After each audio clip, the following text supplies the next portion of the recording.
então vamos com o Thiago Muniz, que tem mais informações, mais atualizações sobre a explosão em Beirute, no Líbano. Thiago? Direto de lá, Lívia, nós vamos conversar com o encarregado de negócios da Embaixada do Brasil em Beirute, Roberto Saloni. Queríamos até ter começado o programa com ele, mas a telefonia está atravessando por problemas na capital libanesa, evidentemente.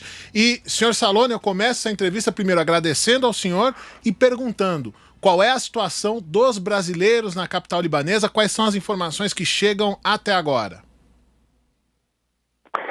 Muito boa tarde, Thiago. Naturalmente foi uma tarde muito agitada aqui em Beirute. Essa explosão nos tomou bastante de surpresa.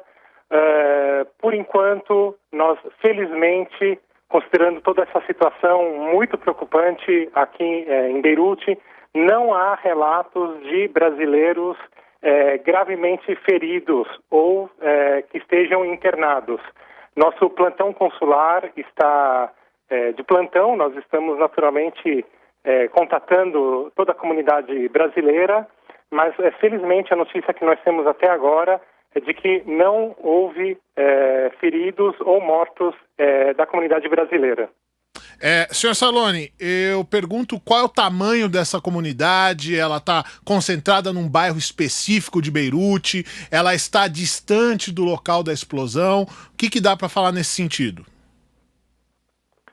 Veja, a comunidade brasileira no Líbano consiste de 20 mil líbano-brasileiros. Eles estão naturalmente espalhados pela capital e por outras regiões do país. O que nós temos de informação até agora é que não houve qualquer tipo de, fatalidade nesse momento. O que eu gostaria de informar é que, segundo o governo libanês, até agora 30 pessoas foram mortas e há registro de mais de 2.500 feridos. Foi uma explosão muito significativa nessa tarde em Beirute. E, senhor Saloni, eu gostaria que o senhor localizasse o local dessa explosão. Ela fica na zona portuária, mas o que isso significa? É uma zona de movimentação de pessoas? É perto de uma orla? É perto de uma praia? Tinha muita gente andando perto? Tem algum centro financeiro próximo? E mais, a gente recebeu uma informação anteriormente aqui na Jovem Pan de que hoje teria sido o primeiro dia de retorno de um lockdown, que as pessoas estariam nas ruas novamente. Queria que o senhor falasse dessa data. Exatamente. E da localização, por favor. Bom, o Porto de Beirute, ele é uma região bastante importante da cidade. Não há praias por perto, mas é uma região muito vascularizada, com galpões, muitos trabalhadores. Imagino que naquele momento muita gente, infelizmente, deva ter sido atingida. A cidade, o centro antigo de Beirute, está num raio de 1,5 km, 2 km dessa região. E o que nós sabemos é que nessa região também houve ela foi atingida também. Nessa região está a Embaixada do Brasil. O que sabemos até agora é que todas as janelas foram atingidas, mas felizmente ninguém foi atingido. Então é isso que nos importa até o momento. Mas é uma região, a região que também foi atingida é o bairro de Ashrafi, que fica praticamente do lado do porto. É uma região onde moram os libaneses cristãos, é um bairro, sobretudo cristão maronita, grego-ortodoxo, e ele foi severamente atingido. Muitas janelas, as ruas estão repletas de estilhaços, e eu pude testemunhar do meu apartamento uma procissão de ambulâncias rumo ao Hospital Risk, que fica aqui próximo da minha casa. Senhor Saloni, participa também dessa entrevista a apresentadora do Jovem Pan Agora, Lívia Fernanda. Roberto Saloni, muito obrigada pela sua participação aqui com a gente. Eu gostaria de te perguntar o seguinte: há evidência de que se trate de um atentado terrorista ou a principal hipótese que você ainda ouve por aí é que foi um incêndio em um armazém de fogos de artifício? Te pergunto isso porque o país ele foi alvo de ataques terroristas e vive um período de instabilidade política. Então, o que estão falando aí nesse momento? Olha, naturalmente essas investigações estão a cargo do governo libanês. O governo brasileiro apoia toda a ação do governo libanês no sentido de apurar as responsabilidades nesse caso.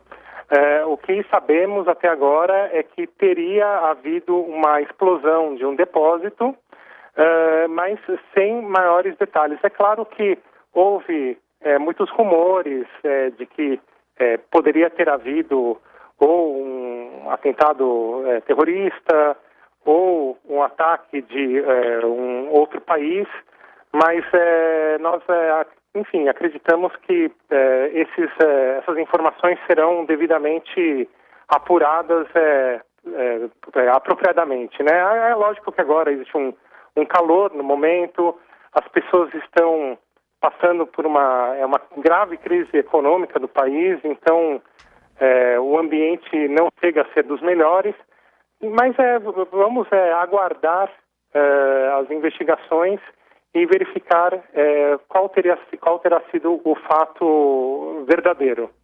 Senhor Saloni, eu queria puxar agora, a gente está falando, claro, da atenção à comunidade, da consequência diplomática dessa explosão, mas eu queria trazer a conversa até por um depoimento pessoal. O senhor estava, nós estamos 6 horas à frente em relação, o Líbano está 6 horas à frente em relação ao Brasil. Imagino que o senhor já estava em casa ou a caminho de casa. Onde é que o senhor estava quando aconteceu a explosão e como que o senhor sentiu essa explosão?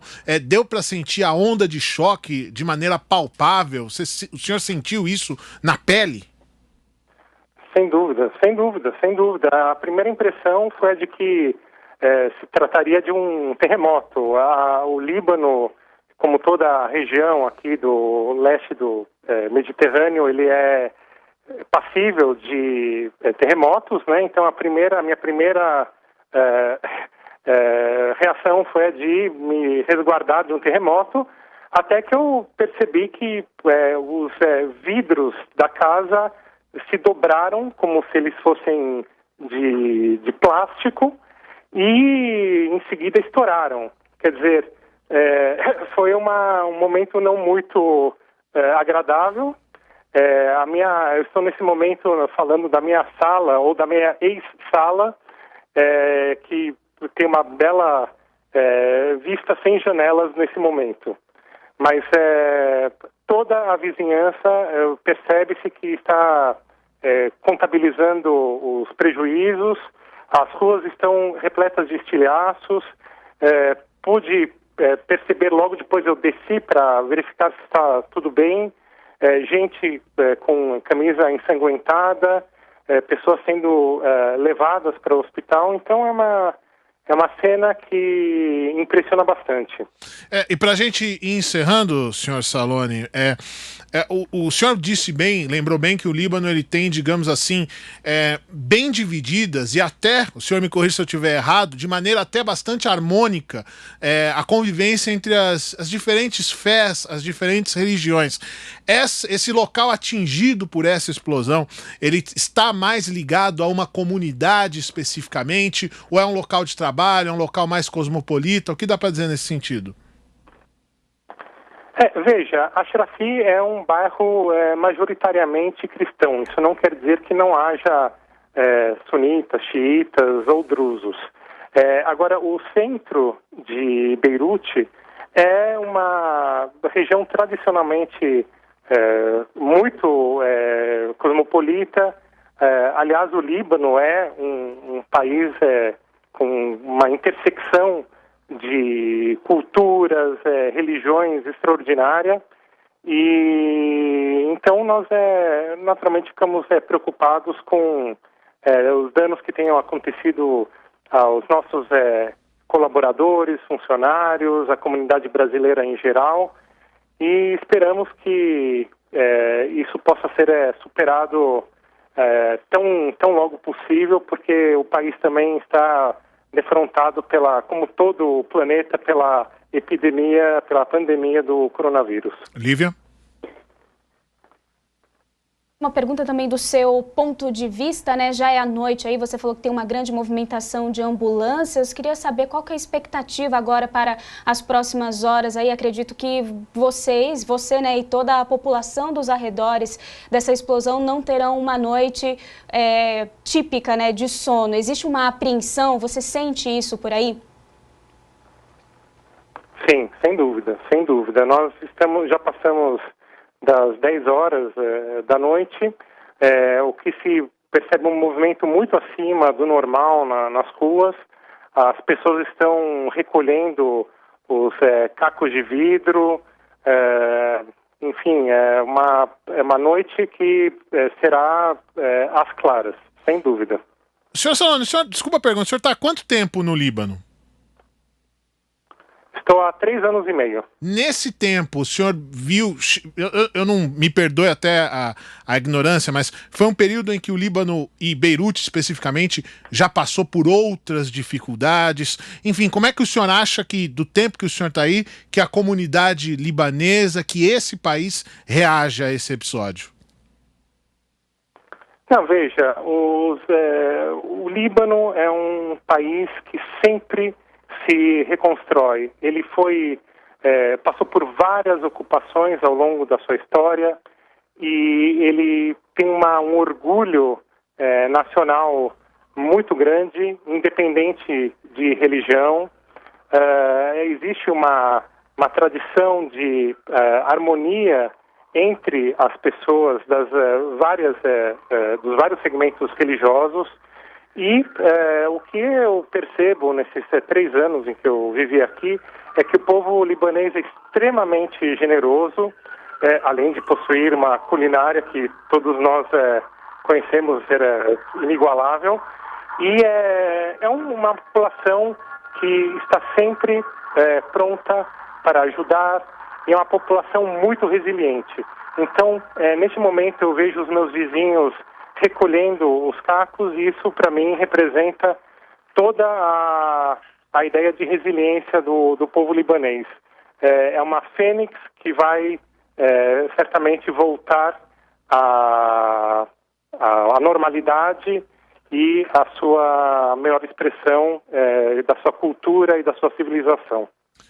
Muito bem, com estas palavras nós ouvimos aí o encarregado de negócios da Embaixada do Brasil em Beirute, que é o atual principal responsável pela embaixada, senhor Roberto Saloni, que falou aos ouvintes, à audiência da Jovem Pan, e também a reportagem. Deu para ouvir no finalzinho da intervenção do encarregado que passavam ambulâncias ao fundo, ainda a movimentação está muito forte, e eu agradeço também ao senhor Saloni, que se esforçou para poder conversar com a gente, poder conversar com a audiência da Jovem Pan. Muito obrigado, até uma próxima oportunidade.